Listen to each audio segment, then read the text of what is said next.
खबरों की दुनिया में आपका फिर से एक बार स्वागत है। केंद्रीय वित्त मंत्री निर्मला सीतारमण ने आज संसद में केंद्रीय बजट पेश किया।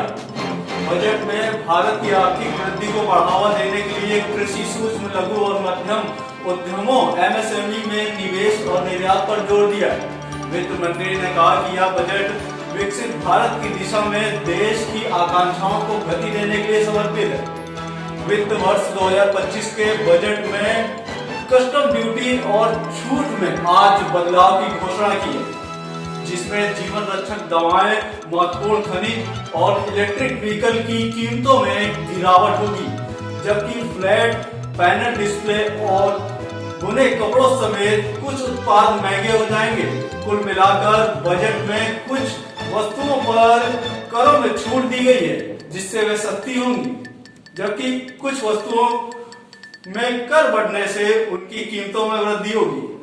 अपने बजट ऐलान में जैसे ही निर्मला सीतारमण ने इनकम टैक्स में अब तक का सबसे बड़ा ऐलान किया, तो न सिर्फ संसद भवन बल्कि पूरे देश का मिडिल क्लास भी खुशी से झूम उठा।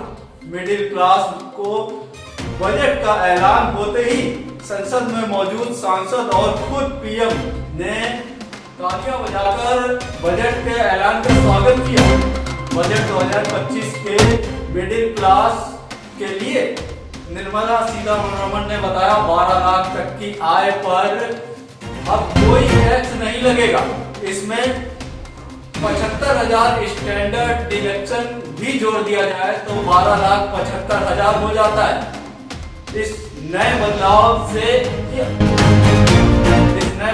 से इस आय वर्ग के लोग 80,000 तक सालाना टैक्स बचा सकते हैं। वहीं इसके अलावा नई टैक्स स्लैब में बड़ी राहत दी है।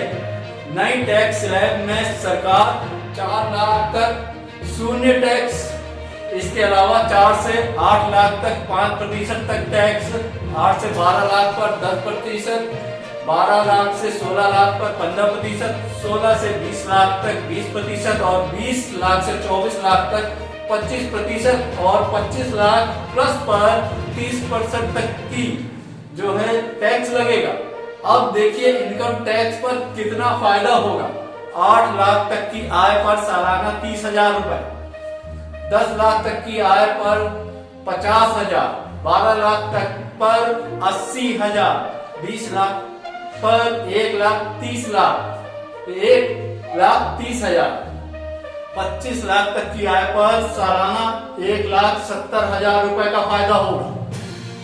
वहीं मिडिल क्लास को टैक्स में भारी छूट दिए जाने के बाद वित्त मंत्री निर्मला सीतारमण ने अगले हफ्ते नए इनकम टैक्स बिल लाने का भी ऐलान किया है। आगे की अपडेट के लिए बने रहे सत्येंद्र सिंह के साथ। तब तक के लिए नमस्कार।